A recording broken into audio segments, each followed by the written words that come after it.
The way forward is ਤੁਹਾਡਾ ਬਹੁਤ ਬਹੁਤ ਸਵਾਗਤ ਹੈ। ਮੈਂ ਤੁਹਾਡਾ ਹੋਸਟ ਹਰਜੋਤ ਸਿੰਘ। ਅੱਜ ਅਸੀਂ ਇੱਕ ਐਸੇ ਮੁੱਦੇ ਤੇ ਗੱਲ ਕਰਾਂਗੇ ਜੋ ਇਸ ਮੁਲਕ ਵਾਸਤੇ ਔਰ ਸਾਡੇ ਸਾਰਿਆਂ ਵਾਸਤੇ ਇੱਕ ਬਹੁਤ ਵੱਡਾ ਚੈਲੰਜ ਹੈ। ਉਹ ਇਸ਼ੂ ਹੈ ਗਨ ਵਾਇਲੈਂਸ ਦਾ। ਇਸ ਮੁਲਕ ਵਿੱਚ ਔਨ ਅ ਡੇਲੀ ਬੇਸਿਸ ਤਕਰੀਬਨ 100 ਬੰਦਾ ਗਨ ਵਾਇਲੈਂਸ ਦਾ ਵਿਕਟਮ ਹੁੰਦਾ ਹੈ। ਤੁਸੀਂ ਹਾਲ ਹੀ ਵਿੱਚ ਜੋ ਅਲ ਪੈਸੋ ਟੈਕਸਸ ਵਿੱਚ ਹੋਇਆ, ਜੋ ਡੇਟਨ ਓਹਾਇਓ ਵਿੱਚ ਹੋਇਆ, ਉਸ ਤੋਂ ਤੁਸੀਂ ਵਾਕਿਫ ਹੋ। ਇਹ ਅਗਸਤ ਦਾ ਮਹੀਨਾ ਚੱਲ ਰਿਹਾ ਹੈ ਔਰ ਹਾਲੇ ਤੱਕ US ਵਿੱਚ 255 ਮੈਸ ਸ਼ੂਟਿੰਗਸ ਹੋ ਚੁੱਕੀਆਂ ਇਸ ਸਾਲ। 273 ਲੋਕ ਮਾਰੇ ਗਏ ਨੇ। 1063 ਲੋਕ ਜਿਹੜੇ ਨੇ ਉਹ ਜ਼ਖਮੀ ਹੋਏ ਨੇ।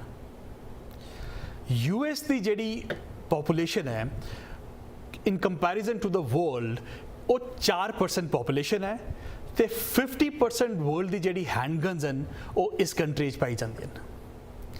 ਇਹ ਇੱਕ ਬੜਾ ਸੀਰੀਅਸ ਇਸ਼ੂ ਹੈ ਔਰ ਕੰਟਰੀ ਇਸ ਇਸ਼ੂ ਦੇ ਉੱਪਰ ਕੋਈ ਸੋਲੂਸ਼ਨ ਹਾਲੇ ਤੱਕ ਲੈ ਕੇ ਨਹੀਂ ਆ ਪਾਈ ਹੈ ਔਰ ਉਸ ਦੀ ਬੜੀਆਂ ਜੈਨੂਇਨ ਵਜ੍ਹਾਵਾਂ ਹੈਗੀਆਂ। ਜਿਹੜੀ ਇਹ ਡਿਬੇਟ ਹੈ ਉਸ ਦੀ ਦੋਨੋਂ ਸਾਈਡ ਤੇ ਜੈਨੂਇਨ ਆਰਗੂਮੈਂਟਸ ਹੈਗੇ, ਕੌਨਸਟੀਟਿਊਸ਼ਨਲ ਆਰਗੂਮੈਂਟਸ ਹੈਗੇ।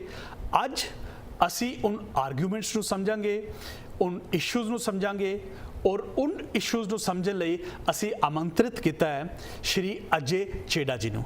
अजय जी ਤੁਹਾਡਾ बहुत बहुत स्वागत है। शुक्रिया हरजोत जी, तुमने मुझे यहाँ बुलाया जी, उसके लिए बहुत बहुत शुक्रिया।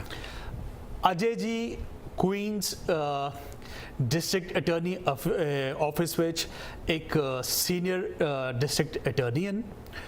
ਉਹ ਸੀਨੀਅਰ ਅਸਿਸਟੈਂਟ ਡਿਸਟ੍ਰਿਕਟ ਅਟਰਨੀ ਉਹ 2008 ਤੋਂ ਪਰਟੀਕੂਲਰਲੀ ਜਿਹੜੇ guns and narcotics the field ਹੈ ਉਸ ਨੂੰ ਵੇਖਦੇ ਨੇ। ਅਜੇ ਜੀ ਇਹ ਜਿਹੜਾ ਗਨਸ ਦਾ ਇਸ਼ੂ ਹੈ ਇਹ ਇੱਕ ਬੜਾ ਸੀਰੀਅਸ ਇਸ਼ੂ ਹੈ। ਸਾਨੂੰ ਤੁਸੀਂ ਥੋੜ੍ਹਾ ਦੱਸੋਗੇ ਇਸ ਇਸ਼ੂ ਦੇ ਬਾਰੇ ਵਿੱਚ ਕਿ ਕਿਉਂ ਇਸ ਦੇ ਕੋਈ ਜਿਹੜੇ ਸੋल्यूशंस ਹਨ ਉਹ ਹਾਲੇ ਤੱਕ ਇਹ ਮੁਲਕ नहीं ढूंढ पाया। तो हरजोत जी, पहले तो मैं एक ये कहना मांगता हूँ कि मैं इधर आपने बुलाया और मैं काम तो करता हूँ असिस्टेंट डिस्ट्रिक्ट अटॉर्नी जैसे क्वींस काउंटी में, लेकिन मैं इधर मेरा पर्सनल ओपिनियन के लिए आया हूँ। हाँ जी, इसलिए ਇਹ ਬਹੁਤ ਜ਼ਰੂਰੀ ਹੈ ਕਿ ਅਸੀਂ ਕਲੀਅਰ ਕਰ ਦਈਏ ਕਿ ਅਜੇ ਛੇੜਾ ਜੀ ਅੱਜ ਇੱਥੇ ਕੁਈਨਸ DA ਆਫਿਸ ਨੂੰ ਰਿਪਰੈਜ਼ੈਂਟ ਕਰਨ ਵਾਸਤੇ ਨਹੀਂ ਆਏ। ਉਹ ਆਪਣੀ ਪਰਸਨਲ ਕਪੈਸਿਟੀ 'ਚ ਇੱਧਰ ਆਏ ਔਰ ਅਸੀਂ ਇਸ ਕਰਕੇ ਉਹਨਾਂ ਨੂੰ ਬੁਲਾਇਆ ਕਿਉਂਕਿ ਉਹਨਾਂ ਦਾ ਬੜਾ ਲੰਬਾ ਐਕਸਪੀਰੀਅੰਸ ਹੈ ਇਸ ਫੀਲਡ ਵਿੱਚ, ਗਨਸ ਦੇ ਪਰਟੇਨਿੰਗ ਔਰ ਲਾਅ ਐਂਡ ਆਰਡਰ ਦੇ ਪਰਟੇਨਿੰਗ। ਉਹਨਾਂ ਦੀ ਕੋਈ ਵੀ ਜਿਹੜੀ ਸਟੇਟਮੈਂਟ ਹੈ ਉਹ ਉਹਨਾਂ ਦੇ ਆਫਿਸ ਦੇ ਓਪੀਨੀਅਨ ਨੂੰ ਰਿਪਰੈਜ਼ੈਂਟ ਨਹੀਂ ਕਰਦੀ, ਉਹ ਉਹਨਾਂ ਦੇ ਆਪਣੇ ਪਰਸਨਲ ਓਪੀਨੀਅਨਸ ਹਨ। Is that right mister Chheda? That's right, thank you जी। just मैंने सिर्फ ये साफ करना था कि जी पर्सनल ओपिनियन है जो भी बात करता हूँ।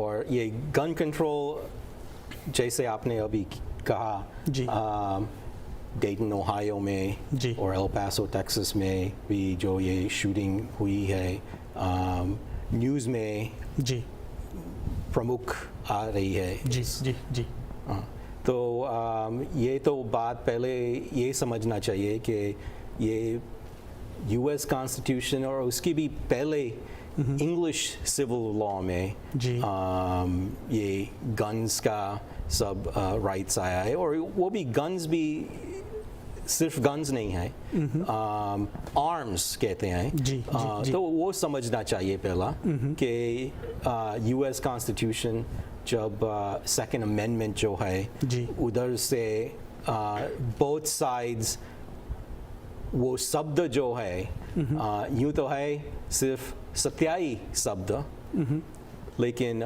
सेकेंड अमेंडमेंट में लेकिन वो सत्याई शब्द इतने गहरे हैं, डीप हैं कि इसमें दोनों साइड्स एंड जनरली हम तो ये आमतौर गहरी बातें तो नहीं कर सकते जी, लेकिन यूँ यूनाइटेड स्टेट्स में 50% एक साइड में है और 50% दूसरे साइड में है। ये बहुत गन कंट्रोल और गन वायलेंस जो भी कहते हैं, गन राइट्स भी कहते हैं, एक बड़ा डिबेट होता है। अजय जी, किसी भी बात को फर्दर ले जाने से पहले आप हमें ये बताएं कि when we say gun control or when we talk about gun violence, are we talking about all violence created or conducted by guns, which might include handguns on the streets of Chicago? Are we talking about all the guns, or are we talking about a particular kind of guns, the assault weapons or the semi-automatic rifles used in mass shootings? So when we're talking gun control, what are we talking about?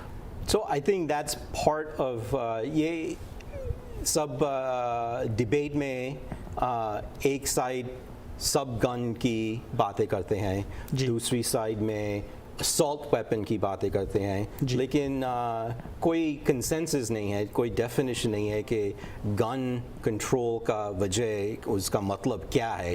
Is it just handguns या assault type weapons? Both sides like to define their terms.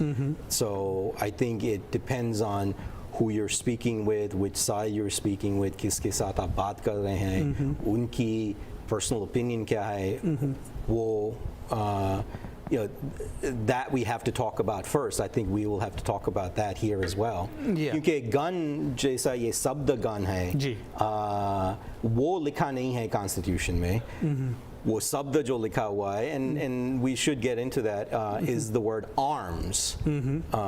और arms में सब guns भी आते हैं, military style assault weapon भी आते हैं, चाका भी और नाइफ भी आते हैं, सब हथियार जो भी है वो सब उसके अंदर आ सकते हैं। जी। सो ਜਿਹੜੀ ਸਭ ਤੋਂ ਪਹਿਲੀ ਗੱਲ ਸਾਨੂੰ ਸਮਝਣ ਦੀ ਜ਼ਰੂਰਤ ਹੈ ਕਿ ਇਹ ਸੈਕੰਡ ਅਮੈਂਡਮੈਂਟ ਕਹਿੰਦੀ ਕੀ ਹੈ। ਸਾਨੂੰ ਤੁਸੀਂ ਦੱਸੋਗੇ ਕਿ ਕੀ ਕਹਿੰਦੀ ਹੈ second amendment? So second amendment,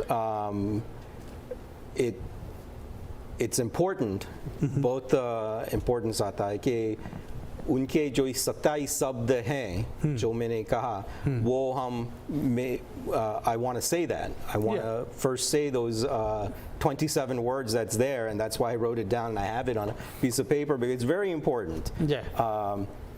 So the Second Amendment says a well-regulated militia being necessary to the security of a free state, the right of the people to keep and bear arms shall not be infringed. सिर्फ सत्याई शब्द यही है, और इसके ऊपर से ये सब डिबेट सब जो अब आज आते हैं, कोर्ट केसेस भी जो आते हैं, इसके शब्द में से फ्लो आते हैं। कि प्रॉब्लम ये है कि इन 27 वर्ड्स को डिफरेंट तरीके से इंटरप्रेट किया गया है, और जो ये इंटरप्रिटेशन है, that is the debate. What is the interpretation? Correct. All right. And that's where I think we have the dichotomy in the two sides. So can you tell us something about the debate? So on the one side, there is the debate that of the debate, and I don't want to use words like, because I think saying it's Democratic or Republican or progressive or conservative, I think that doesn't inform us so much with the debate. Like on the one side, people want to feel safe. They, we all, के परिवार, हमारे परिवार, सबके परिवार, what do they want to do? They want to feel safe in the streets. They want to feel that they can go to work and do these things. So guns, on the one hand, if just today, I think I read in the papers, a boy was killed sleeping in his house, in his bedroom, when somebody came by and sprayed a round of bullets. I think it was in Missouri or Michigan somewhere, just from the outside. They drove by and they sprayed and the boy was killed. Without knowing. Nobody knows right now what the cause was, why they did it, but they just, car drove by, they sprayed that particular house. The mother was hurt. She got sprayed, and I think it went through the walls, and the boy was killed. So even in your own home, if you can't feel safe, that is a big issue. So on the one side, there is this, we should limit guns, we should only have, we should definitely not give guns to people who can't handle them. On the other side of the debate is this view that we need to have arms, we need to have in the hands of private citizens so that government, सरकार, उसके ऊपर हमें भरोसा नहीं है, हमें उसको trust नहीं कर सकते हैं, तो उसके लिए अगर सरकार कुछ हमारे सामने करे, हमारे खिलाफ कुछ करे, तो हमारे पास हथियार हैं, उनके खिलाफ कुछ कर सकते हैं. ऐसे ही तो ये देश पैदा हुआ था जब इंग्लैंड ने इधर के कॉलोनिस्ट जो थे उनको वो भी हथियार ले लेते थे और रेवोल्यूशन हुआ. तो जो ये शब्द लिखे हुए हैं उन टाइम के शब्द हैं, उनके लिए वो बहुत इम्पोर्टेंट था. ਅਸੀਂ ਅਜੇ ਜੀ ਤੂੰ ਸਮਝ ਰਹੇ ਹਾਂ ਕਿ ਇਹ ਸੈਕੰਡ ਅਮੈਂਡਮੈਂਟ ਕੀ ਹੈ, ਕੀ ਰਾਈਟਸ ਇਹ ਦਿੰਦੀ ਹੈ ਔਰ ਇਸ ਇਸ਼ੂ ਤੇ ਡਿਬੇਟ ਕੀ ਹੈ. ਅਸੀਂ ਇਹ ਗੱਲ ਜਾਰੀ ਰੱਖਾਂਗੇ ਇੱਕ ਛੋਟੀ ਜੀ ਬ੍ਰੇਕ ਦੇ ਬਾਅਦ. ਦ ਵੇ ਫਾਰਵਰਡ ਇਸ ਤੁਹਾਡਾ ਫਿਰ ਤੋਂ ਸਵਾਗਤ ਹੈ. ਮੈਂ ਤੁਹਾਡਾ ਹੋਸਟ ਹਰਜੋਤ ਸਿੰਘ. ਅੱਜ ਅਸੀਂ ਗੱਲ ਕਰ ਰਹੇ ਹਾਂ ਗਨ ਵਾਇਲੈਂਸ ਦੀ ਔਰ ਅਸੀਂ ਸਮਝਣ ਦੀ ਕੋਸ਼ਿਸ਼ ਕਰ ਰਹੇ ਸੀ ਕਿ ਇਹ ਜਿਹੜੀ ਸੈਕੰਡ ਅਮੈਂਡਮੈਂਟ ਹੈ ਉਹ ਕਹਿੰਦੀ ਕੀ ਹੈ.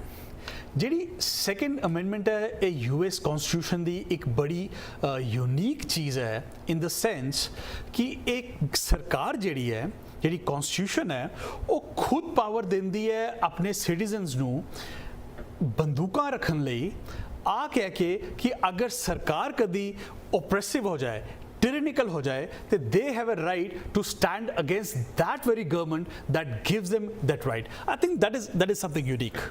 It is in some ways unique, but it did start not at the American Revolution. It goes back even further than that in English civil law, even back to the Magna Carta. In the 1000. So we're talking about 700 years before the American Revolution. Though, there was a time in England where they would, the government would take, back then, from my understanding, it was a Catholic government and a Protestant, and they would take away the arms from the Protestants. And then they would almost make them second-class citizens. So there was a movement where the Protestants then, when they came into power, said, government can't take away, parliament can't take away the right to bear arms for Protestant people. Very interesting. So do you think that's relevant even today? I think so. I think this is what informed the way the US Constitution, the Second Amendment, reads. And we have to understand that when, and I know you just said that the circle has given these rights, but really it's the Constitution lays out the rights that government has, right? It's more, I think there's a view that it's the other way around, that the people, Janta, came together and said, ye federal sarkar hai, lekin उनके जो powers हैं वो हम उनको देते हैं। ਇਹ ਗੱਲ ਸਮਝਣਾ ਬਹੁਤ ਜ਼ਰੂਰੀ ਹੈ। ਇਹ ਅਗੇਨ ਇੱਕ ਥੋੜੀ ਯੂਨੀਕ ਚੀਜ਼ ਹੈ ਯੂਐਸ ਕਨਸਟੀਟਿਊਸ਼ਨ ਦੀ। ਜਦ ਇਹ ਕਨਸਟੀਟਿਊਸ਼ਨ ਬਣਾਇਆ ਗਿਆ, ਅਸੀਂ ਪਹਿਲਾਂ ਵੀ ਇਸ ਬਾਰੇ ਗੱਲ ਕੀਤੀ ਹੈ, ਇਹ ਕਿਹਾ ਕਿ ਜਿਹੜੇ ਕੁਝ ਰਾਈਟਸ ਹਨ ਉਹ ਕਨਸਟੀਟਿਊਸ਼ਨ ਨਹੀਂ ਦਿੰਦੀ, ਉਹ ਕੁਝ ਇਨਏਲੀਨੇਬਲ ਰਾਈਟਸ ਜਿਹੜੇ you have just because you are a human being, right. ਔਰ ਉਹ ਜਿਹੜੇ ਰਾਈਟਸ ਹਨ ਉਹ ਤੁਹਾਡੇ ਕ੍ਰੀਏਟਰ ਤੋਂ ਆਉਂਦੇ ਨੇ, ਉਹ ਤੁਹਾਡੀ ਸਰਕਾਰ ਤੋਂ ਨਹੀਂ ਆਉਂਦੇ। ਜਿਹੜੀ ਸੈਕੰਡ ਅਮੈਂਡਮੈਂਟ ਹੈ, ਇਹ ਪਾਰਟ ਹੈਗਾ ਬਿਲ ਆਫ ਰਾਈਟਸ ਦਾ। ਜਿਹੜਾ ਬਿਲ ਆਫ ਰਾਈਟਸ ਹੈ, that was something which was added 20 years after the original constitution was passed. Is that right? Yeah, 20 साल बाद, लेकिन जब ओरिजिनल यूएस कॉन्स्टिट्यूशन था जी, वो भी रैटिफाइड होना चाहिए था। तब तो 13 जो स्टेट्स थे, जी जी जी 9 स्टेट्स को रैटिफाई करना था। तो वो भी अंडरस्टैंडिंग तब थी कि ये बिल ऑफ राइट्स आएंगे। Without that the ratification would not have happened, क्योंकि तब भी बहुत सारे लोग थे, स्टेट्स थे जो स्टेट्स राइट्स को मानते थे। फेडरल गवर्नमेंट नहीं चाहता उनको। तो जेम्स मैडिसन, जिसने कॉन्स्टिट्यूशन, वो फादर ऑफ द कॉन्स्टिट्यूशन कहला जो कहते हैं, उसने भी कहा था कि we will have these Bill of Rights, the first 10 amendments। उसमें जो जनता सरकार को नहीं देती पावर, वो उसमें इन्यूमरेट करेंगे, वो लिखेंगे उसमें। तो इसीलिए ओरिजिनल कॉन्स्टिट्यूशन ने पास किया। So this is what we have to understand. You see, the Bill of Rights and the Constitution, to a certain extent, is seen as a negative document. Yes. Negative document in the sense that these are the things that the government cannot do, right? Correct. Gee. If we read the language, it says, the right of the people to keep and bear arms shall not be infringed। मतलब सरकार कोई ऐसा law नहीं बना सकती जो लोगों का जेड़ा राइट है, वो राइट उन्होंने कोल ऑलरेडी हैगा to have those guns। वो ऐदा दा कोई राइट लॉ नहीं बना सकती which takes away that right। Correct. This is the crux of the issue। सारी जेड़ी डिबेट है कि ये एक राइट है, क्या सरकार ऐसे लॉज बना सकती है जो उस राइट नू इन्फ्रिंज करे, उस राइट नू उन्हां कोलों ले। और इस दी जेड़ी डिबेट है उस दे विच दो इशूज़ हैं, और वो जेड़े इशूज़ हैं कि तुसी इस सेकंड अमेंडमेंट नू पढ़दे किवें हो। एक and Yes. one example, Yes. एक example, I can give you. These rights, as opposed to a privilege, and the example I can give you is, if you drive in the U.S., any state, right? One of the first things you will see, will say, driving is a privilege. It is not a right. Okay. We all drive. We have licenses. Most of us, we go out and do that. But driving is not a right. It's something that the government gives you.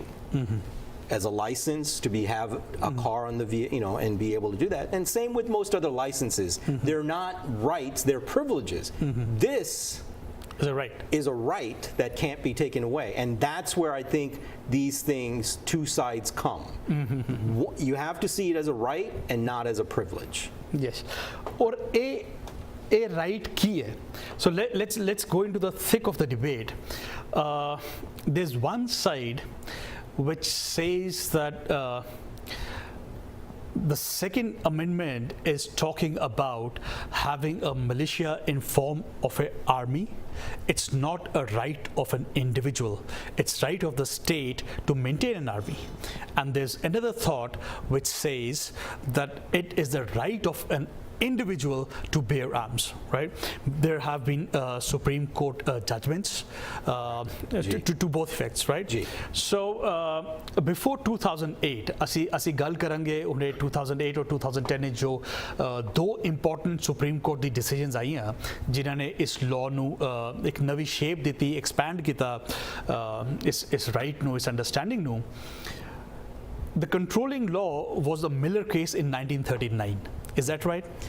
I think there were some cases before that on the state level.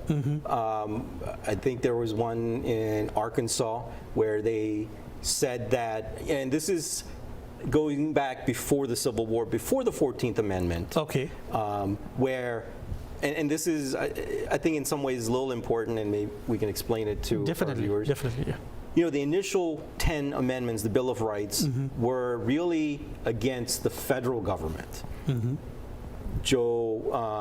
Federal government, U.S. government, देश का government सरकार जो है, the rights that they cannot take from the Janata, the individual, yeah. the individual or the people. Later on, the 14th, that had nothing to do with states, though.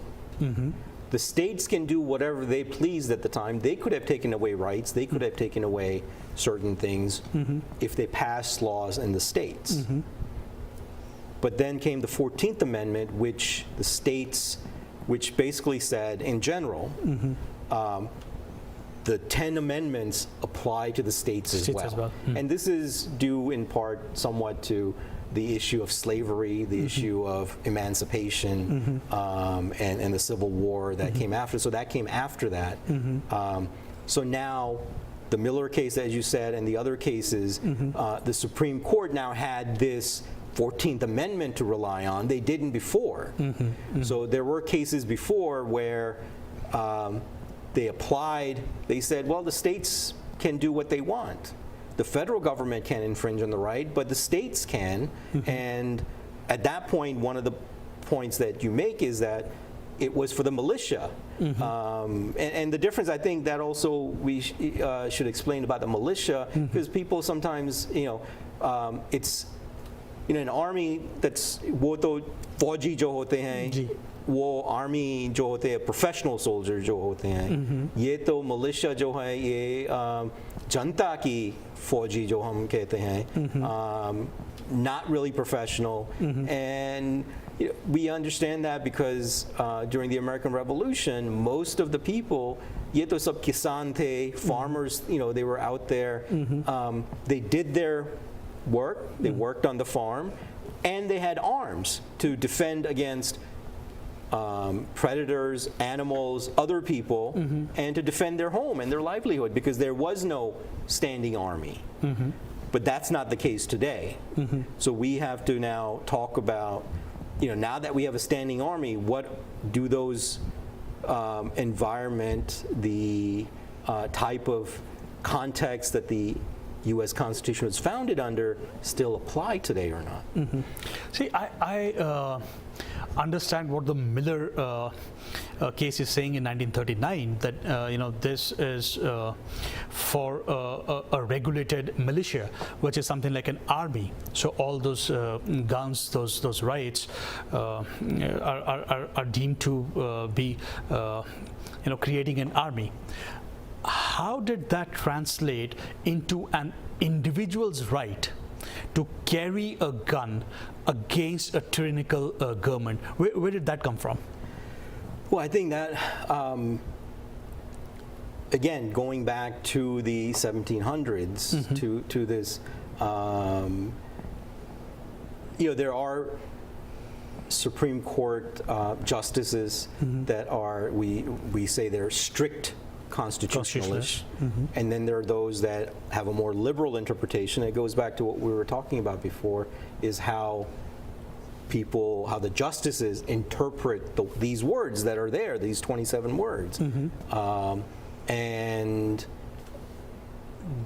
the strict constitutionalists read these words and they say, back then, there was no professional army. In fact, there were some of the earlier presidents, Jefferson himself, said that the U.S. should not have a professional army. They had a navy and an army, but generally it should be more population with the farmers, with the agrarian culture.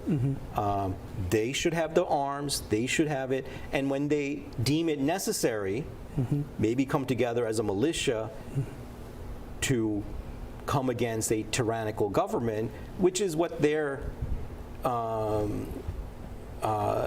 experience was with England. And so that's how they view it. And so I think some of the justices consider that, and that's how they're informed by what rulings they make. So the law that was laid down in Miller that stayed good for 70 years, how was it changed with the Heller decision in 2008? So in the Heller and then the Chicago, the McDonald decision, both in this one, the Supreme Court said in the initial one that in the DC, the Heller decision with the DC, we can't. It's not just the militia; it's the individual right, and then also with the McDonald.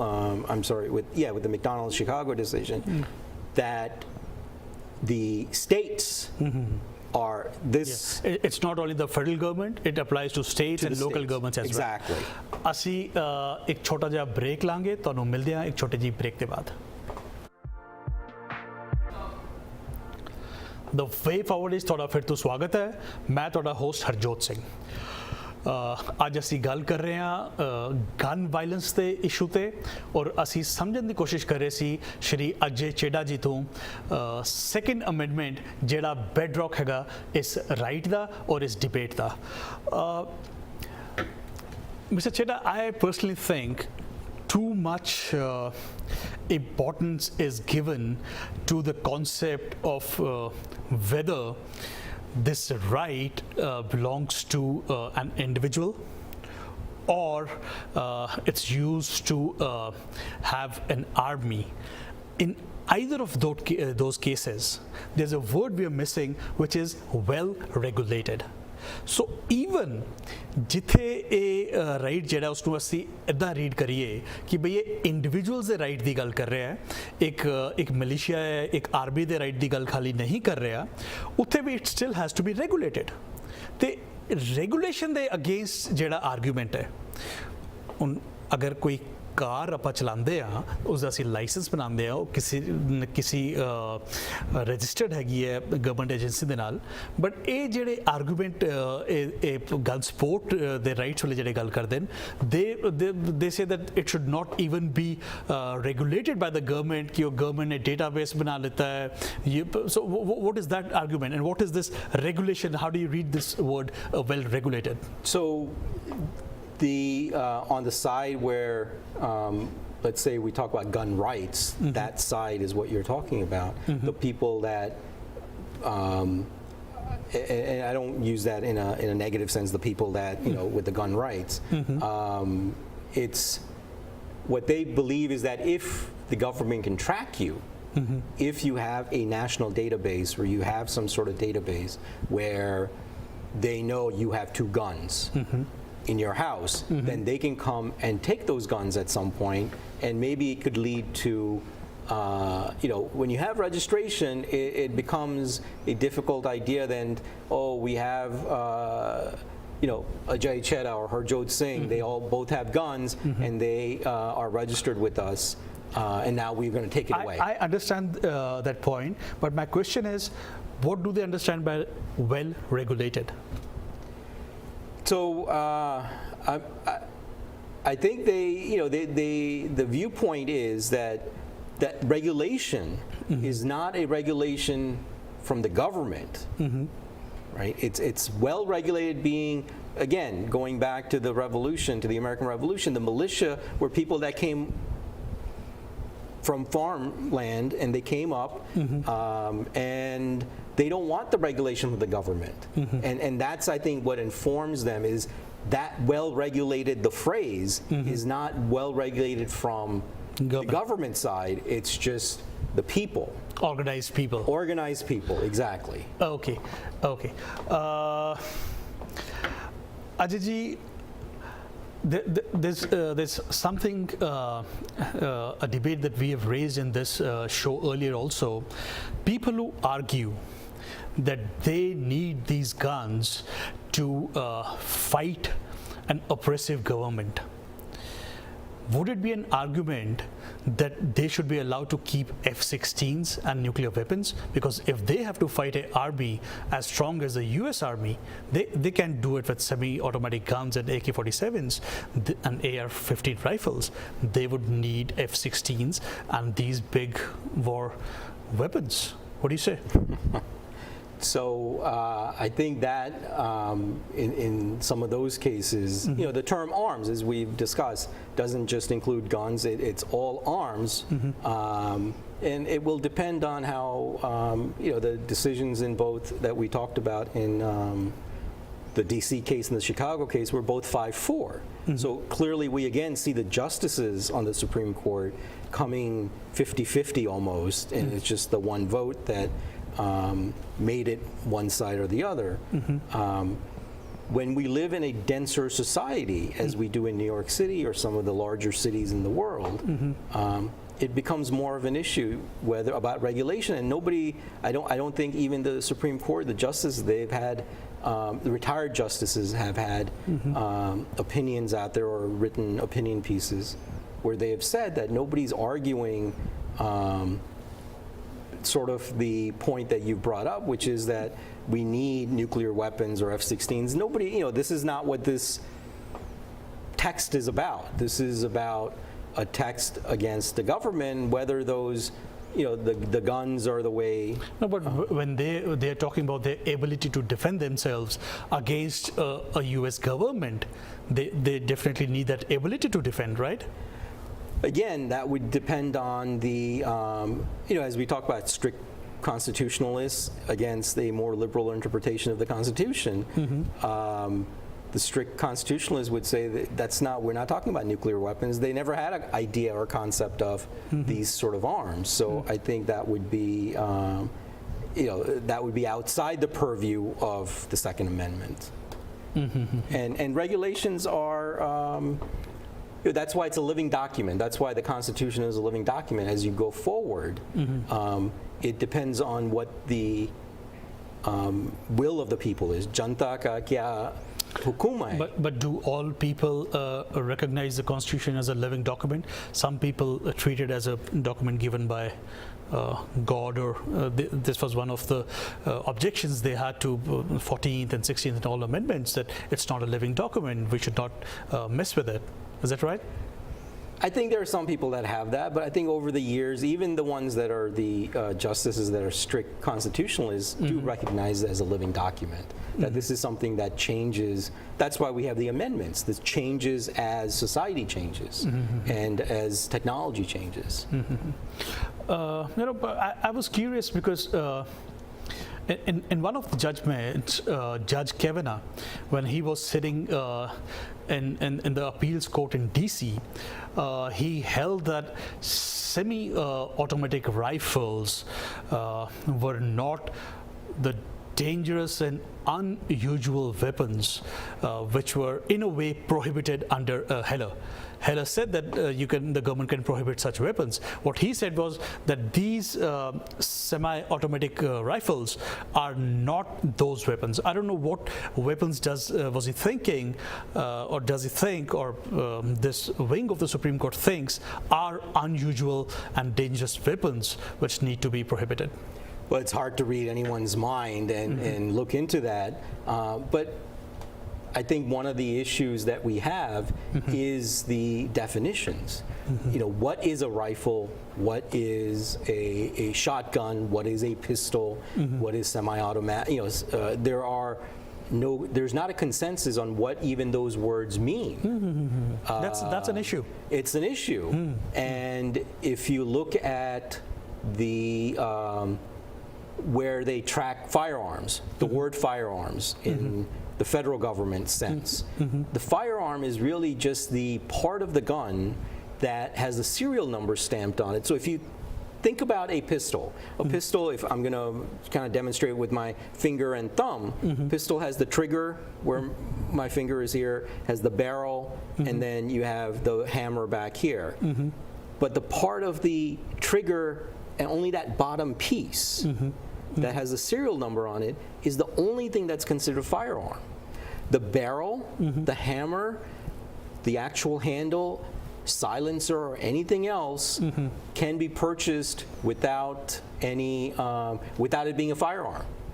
Is that so? So, it's difficult then to come up with what exactly, when you say semi-automatic rifle, what does that mean? ਦੇਖੋ ਇਹ ਸਾਨੂੰ ਇਹ ਸਮਝਣ ਦੀ ਜ਼ਰੂਰਤ ਹੈ ਕਿ ਇਹ ਜਿਹੜੀ ਡਿਬੇਟ ਹੈ ਇਹ ਸੌਖੀ ਨਹੀਂ ਹੈ। ਕਈ ਸਟ੍ਰਿਕਟ ਕਨਸਟੀਟਿਊਸ਼ਨਲ ਕੰਸਟਰਕਸ਼ਨਸ ਹੈਗੀਆਂ ਜੋ ਇਸ ਦੇ ਉੱਪਰ ਲਿਮਿਟੇਸ਼ਨ ਪਾਉਂਦੀਆਂ। ਉਸ ਦੇ ਇਲਾਵਾ ਜਿਹੜੇ ਬੰਦੇ ਬਰੁਕਲਿਨ ਜੈਸੇ ਸ਼ਹਿਰ ਵਿੱਚ ਰਹਿੰਦੇ ਨੇ, ਕੁਈਨਸ ਜੈਸੇ ਸ਼ਹਿਰ ਵਿੱਚ ਰਹਿੰਦੇ ਨੇ, ਉਹਨਾਂ ਦੀ ਜਿਹੜੀ ਅੰਡਰਸਟੈਂਡਿੰਗ ਹੈ ਔਰ ਜਿਹੜੀ ਕੁਝ ਰੂਰਲ ਏਰੀਆਜ਼, ਕੁਝ ਮਾਊਂਟੇਨੀਅਸ ਏਰੀਆਜ਼, ਜਿਹੜੇ ਫਾਰ ਫਲੰਗ ਏਰੀਆਜ਼ ਹਨ ਜਿੱਥੇ 2-2 ਮੀਲ ਤੱਕ ਕੋਈ ਹੋਰ ਪਾਪੂਲੇਸ਼ਨ ਨਹੀਂ ਹੈ, ਉਹਨਾਂ ਦੇ ਜਿਹੜੀ ਨੀਡਸ ਹਨ ਐਨੀਮਲਸ ਤੋਂ ਉਹਨਾਂ ਨੂੰ ਜਿਹੜਾ ਖਤਰਾ ਹੈ, ਹੋਰ ਉਹਨਾਂ ਦੀ ਕਈ ਕਿਸਮ ਦੀਆਂ ਨੀਡਸ ਹਨ।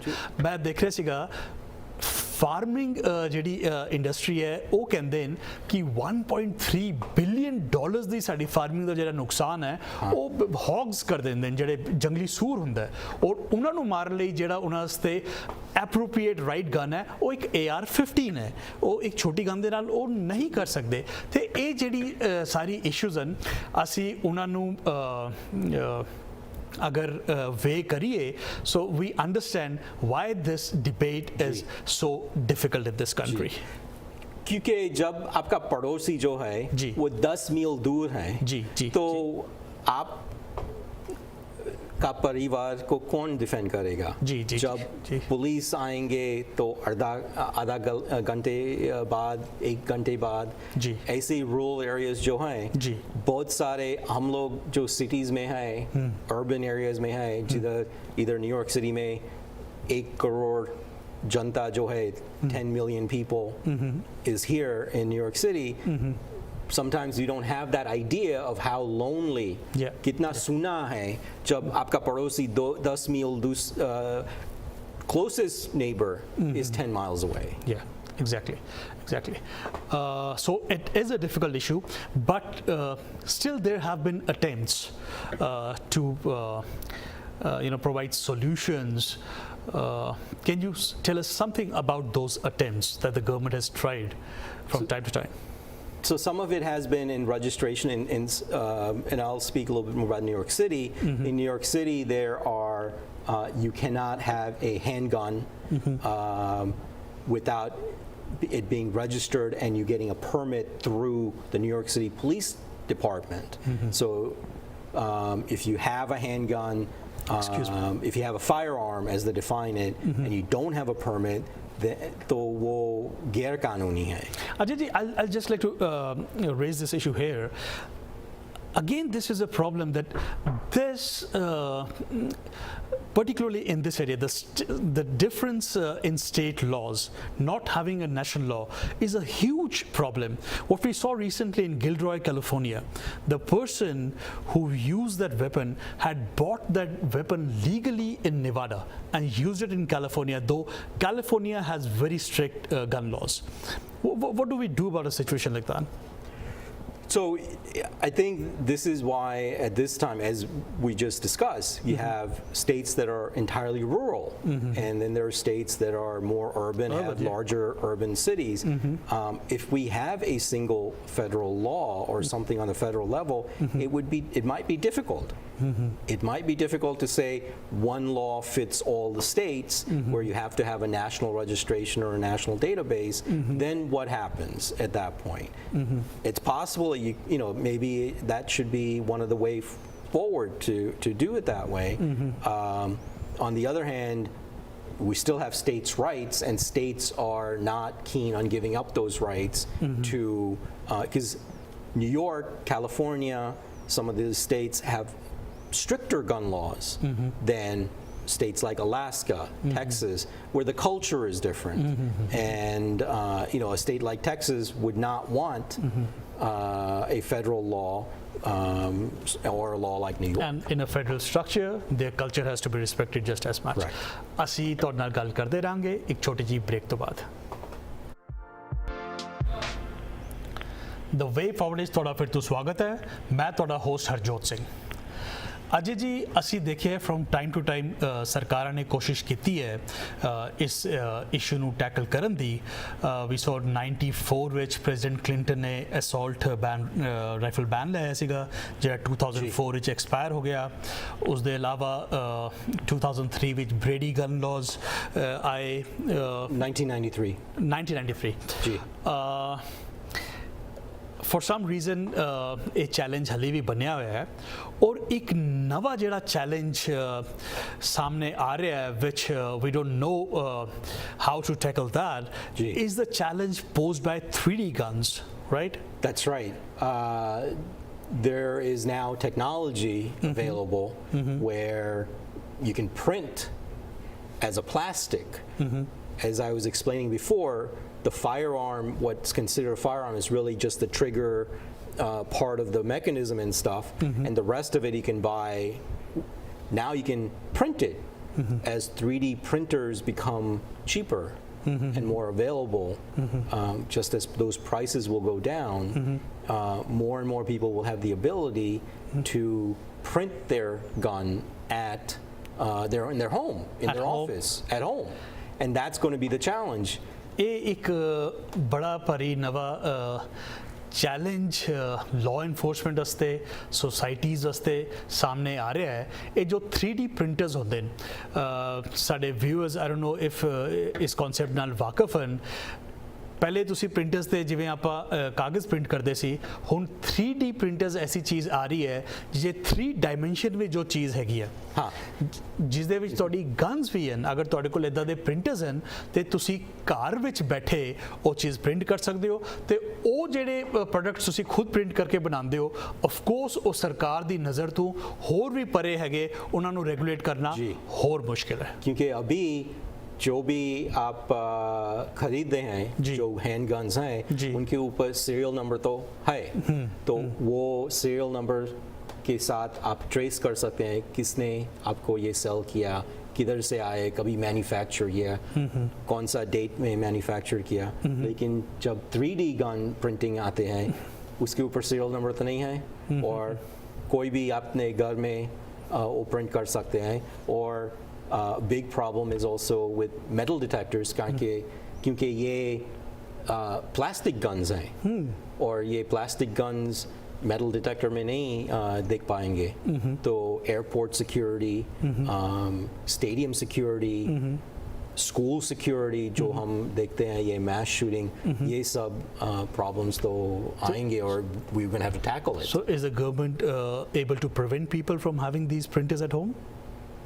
So we have legitimate reasons to have 3D printing, and I don't know that they're going to be able to do that. So that's going to be a problem, and we're going to have to tackle that going forward. I don't know what the solution for that is going to be.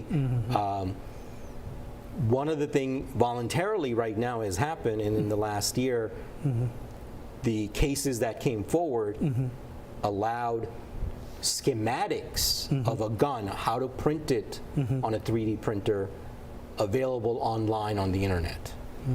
And they were voluntarily held back. The people who wanted to publish these schematics said, okay, we see a problem here, we're not going to publish it.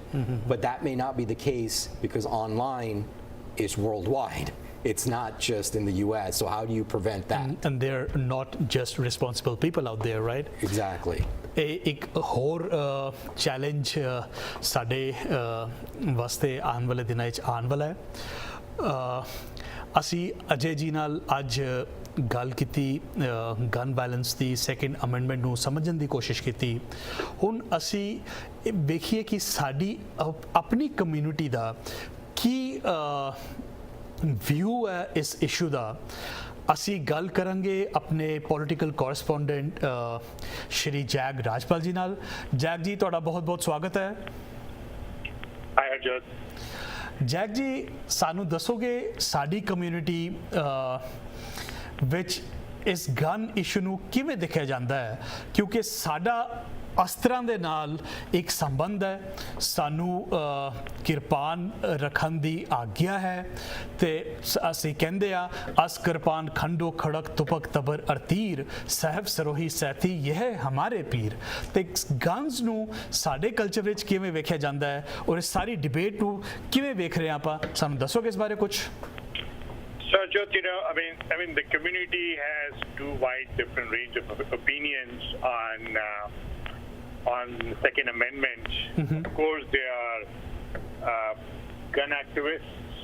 They are very strongly passionate within our community, larger circle of friends and families who think that, I think this the amendment and the right to bear arms should be honored, and I think there's some legitimate reasons behind it.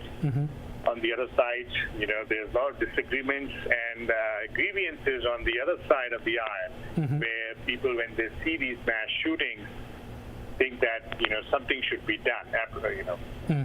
What kind of emerges as a pattern is that what impacts most of the people on both sides of a community is not these individual deaths that happen from guns. It's the mass shootings that happen every now and then. Lately, we've had more mass shootings happening in the last 10 years or so, I would say. So that's the kind of incident that impacts the community more than the overall homicides that are committed by guns. If you look at overall U.S., we have close to 38,000 deaths that are happening every year on an average by gun. 1/3 of that is homicides. So if you look at that fraction of incidents that happen because of guns, a large majority of them is because of crime and other related issues as well. But there is a segment which is associated with mass shootings or mass killing.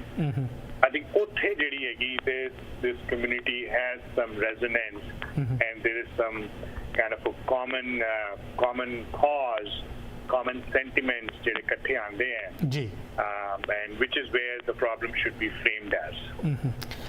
I believe what we understand, Ajay, is that the debate or the frustration or the division is just as much in this community as in anyone else. But Ajay, we really believe that to find a solution for the problems that we are seeing with mass shootings and those guns, a distinction will have to be drawn between issues of mass shooting and issues of crime, issues of handguns, because जब आप गल करते हैं mental health ਦੇ issues ਲਿਆਂਦੇ ਆ ਅਸੀਂ ਕਈ ऐसे issues ਦੀ ਗੱਲ ਕਰਦੇ ਹਾਂ ਜੋ which are good for one debate, not for both, not across, ਔਰ ਉਹ ਜਿਹੜਾ ਡਰ ਇੱਕ ਲੋਕਾਂ ਦੇ ਵਿੱਚ I don't know ਪਾਇਆ ਜਾਂਦਾ ਹੈ ਔਰ ਉਹ feel ਕਰਦੇ that they're coming after all your guns which they might be genuinely using for their self-defense, shotguns, handguns, ਔਰ ਇੱਕ ਡਰ ਜਿਹਾ ਉਹਨਾਂ ਦੇ ਮਨ ਵਿੱਚ ਕਿ ਸਰਕਾਰ ਆ ਕੇ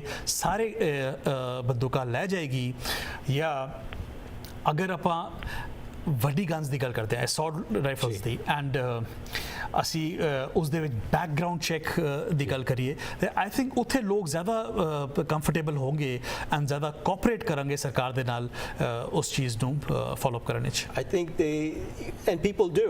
I think people do, and this is where the difficulty lies, and I think the community, as Jagji has outlined, if you have, for instance, I think they just today had an article that the Dayton shooter had a friend who got the bullets and the ammunition for him by lying on the federal form. So now how does a government, how do we who are legally getting guns overcome that? There's nothing that I don't think as a society we may be able to do to prevent somebody from lying on forms, to prevent somebody from getting guns illegally. Most of the and I think we discussed this a little bit, not during a set. It's difficult to say what is a mass shooting. First, we have to define what a mass shooting is. my feeling is they are shootings that are, in the media where there's a large crowd, and it's now reported in the media that some lone person or maybe one or more people have come into a large gathering where the community comes together. Yeah. And there's a disagreement on the numbers, 4, 5, Exactly. more. But leaving that aside, the guns that were generally gotten in a number of these mass shootings we've heard about in the media were legally procured, as you just said. I think the one person got it in Nevada and then went to California for the shooting. As we, I think, just read, as I said in today's paper, they said that this person lied on a federal form about his background and then was able to get the ammunition and some of the accessories for the Dayton shooter. It's a very complex issue. Jagji, ਅਸੀਂ democratic party ਦੀ ਜਿਹੜੀ primary ਦੀ ਪਹਿਲੀ 2 debates ਦੇਖੀਆਂ ਉਸ ਦੇ ਵਿੱਚ gun control ਕੋਈ ਇੰਨਾ ਵੱਡਾ ਇਸ਼ੂ ਉੱਭਰ ਕੇ ਨਹੀਂ ਆਇਆ. Do you think after Dayton, Ohio and El Paso, Texas, this is going to be a pretty mainstream issue going forward? Harjot, yes, so far most of the candidates until the recent 2 incidents that happened, they were pretty much generally favoring universal background check, ban on assault weapons, high-capacity magazines. There were 2 or 3 topics where there was a general consensus across all the Democratic candidates. Now, we'll see as and when if they take a different posture going ahead based on these 2 incidents happen. Elizabeth Warren, she's the first one who came out with a slightly more expanded strategy after these incidents, where she said beyond those 3 topics that I mentioned, she is proposing a plan for creating a federal licensing system, limiting the number of firearms somebody could buy, raising the minimum age to 31 for purchasing a gun, and kind of increasing the liability per se on gun manufacturers. One other also pet topic which she has added to her is adding or raising taxes on gun manufacturers. So, she's the first one who came with a larger posture on an expanded gun legislation based on these 2 incidents. We'll see what other candidates have to say. I think Joe Biden also has made calls to renew the assault rifle ban, the 1994 ban. I think he has, and I've also heard even today, I think there was some back and forth between Ms. Harris and the NRA tweeting, she, after the shootings, she tweeted about I think the universal background check and getting some things through, even if Congress wasn't going to act, she would do it through an executive order, I believe, is what she said. And then the NRA, came back and kind of said that was silly on her part. So I think the candidates are getting into it. Yeah, and I think the president has talked about taking some steps as well. Correct. I think the bump stocks were banned last year, though there's a legal challenge to that as well. I don't know where does that stand right now.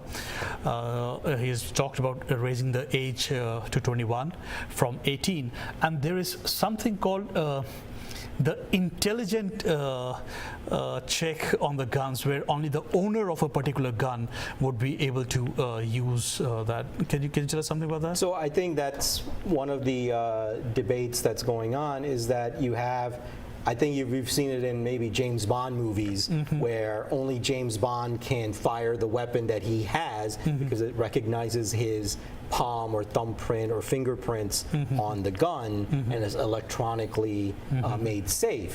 However, there's opposition to that as well. So what if, let's say you are a husband and wife, somebody breaks in, only the husband can use the gun, but he's dead. Now what do you do if you're the wife? You can't use the gun to defend yourself. So there is, again, both sides have their debate points. It's a very complex issue, but it's an issue that needs to be addressed. Correct. It needs some solutions because दुनिया विच किधरे भी इन्नी mess shootings इन्नी gun violence नहीं है जिथे जिन्नी की इस मुल्क विच है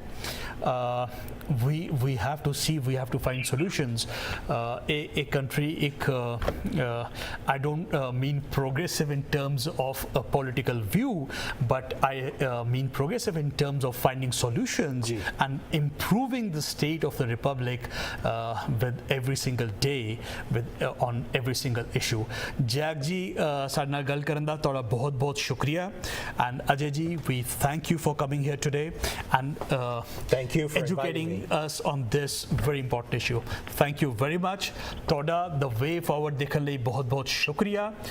ਤੁਹਾਨੂੰ ਅਗਲੇ ਹਫਤੇ ਆਪਾਂ ਫਿਰ ਮਿਲਾਂਗੇ। ਤੁਸੀਂ ਵੇਖਦੇ ਰਹੋ the way forward।